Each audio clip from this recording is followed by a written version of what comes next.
Thank you, everybody, for coming to the Aaron Torres Podcast YouTube page. I do have one quick favor before we get to the video that you came here for, and that is very simply this. You see that little red subscribe button below this video? Go ahead, smash that subscribe button. It really does help me. It really does help this channel grow and my audience grow. So go ahead and hit that red subscribe button. And now, here is the video that you came here for. All right, really quickly, I do want to transition to what kind of became like a crazy, wild, viral story in the college basketball world on Saturday night. I don't know how many of you even may have seen it, may not have seen it, but on Saturday night, my buddy Drew Franklin, Kentucky Sports Radio, gets this video and releases this video on Twitter of Chris Mack, the Louisville coach, basically going full-on WWE promo with former Louisville football player Eric Wood. And as a little backstory, the two teams played on December 26th. It was a fun, hard-fought game, and Louisville won. And so apparently after the game, there was a video taken by somebody who was a friend of the program or whatever with Louisville coach Chris Mack and with Eric Wood, the Louisville former, I don't know if he was an All-American, but really good player, played in the NFL. And basically, they're just going after John Calipari and Kentucky and everything. Essentially, what it boiled down to was Eric Wood was saying, that Kentucky can't win without Kenny Payne. For people who don't know who Kenny Payne is, Kenny Payne was a very, very, very well-respected coach that was at Kentucky for about the last decade or so. In the offseason, he went to the New York Knicks. He was believed to be Kentucky's best recruiter, Kentucky's best player developer, especially for big guys. He was the guy that was kind of the good cop to John Calipari's bad cop. And when Kentucky was really struggling this year, one of the things that popped up was how much does Kentucky actually miss this guy, Kenny Payne?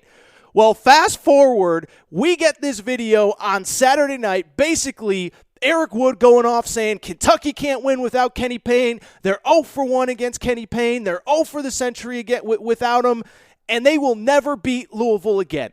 And again, to be clear, this video appears to have been taped the day that Louisville and Kentucky played, and the reason that it's relevant is because Chris Mack, the Louisville coach, is in the background essentially just kind of egging the guy on, right? Like he's kind of like, yo, you're crazy, and he's pulling him back, holding him back. And it looks like a great WWE video, but it comes out on Saturday night, and it frankly became a really big story in the college basketball media.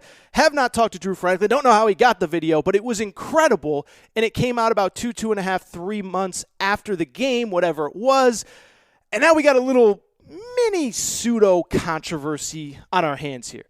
What I would say is I do want to talk about this because I think it's a fun topic. First off, let me just defend Chris Mack for half a second.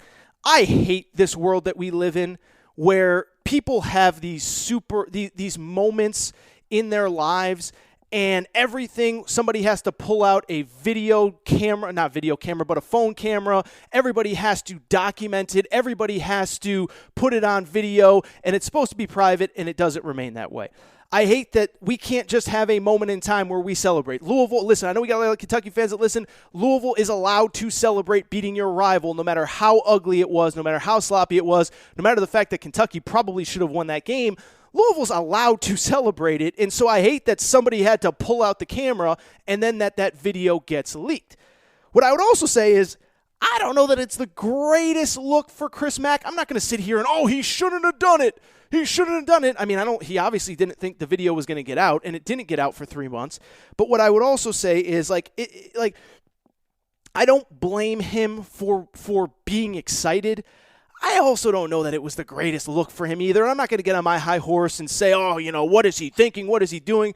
What I will tell you is, as a guy who is 1/1000th the public figure that Chris Mack is, and that's being very nice, I do think when you are a pseudo-public figure, and Chris Mack, again, is way, way, way, way more important than I am, because I know I'll have a Louisville fan saying, Torres thinks he's as important as Chris Mack. No, I'm a nobody. But what I also know is when I'm doing something that is supposed to be kept in the privacy of my own home, I don't want somebody pulling out their phone and documenting it, because I know that once that person hits record, there is at least the possibility that it could get out. So I will say, like, if I was Chris Mack, what I probably would have done is what I do whenever my boys or my friends or whatever bring out a video and we're doing something stupid and I'm kind of like, I probably shouldn't be in this video. You know, you kind of hide it in the background, you kind of hide your face, you say, bro, you're crazy, stop it, you know, whatever. Like when the phones come out, you kind of, again, I can't criticize Chris Mack. He was celebrating. But I do think as a public figure, it probably wasn't the smartest thing to kind of egg him on and jump on him because, again, once somebody hits record, there is always the possibility that that video will get out.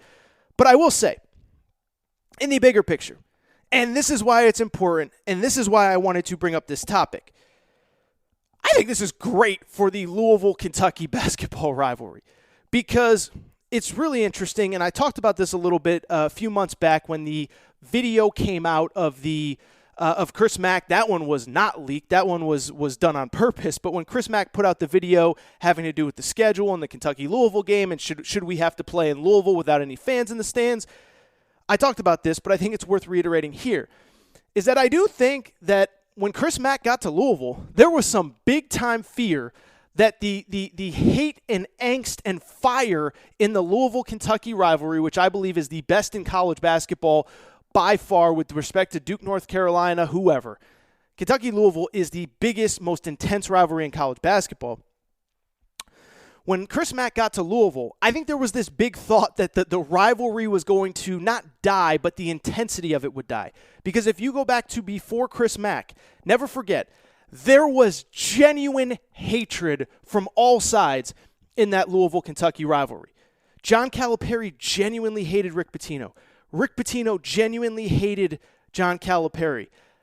Kentucky fans, of course, hated Rick Pitino, the guy who coached their team to a national championship in 1996, then leaves and then comes back on the other side of the rivalry. Louisville fans genuinely hated John Calipari because he continued to beat them. And I think there was a fear that when Chris Mack got there, the anger and the fire in this rivalry was going to die. And I do think for the first year or so that was the case. I mean, listen, I had Chris Mack on this podcast, and I hate to brag, but I had a pretty viral moment with him where I asked him about John Calipari and the rivalry. This was after his first year, and Coach Mack couldn't have been nicer and more complimentary of John Calipari. And I'm not some pop psychologist, but I genuinely believe that he meant every single word that he said when he said it. And so when I look at this entire situation,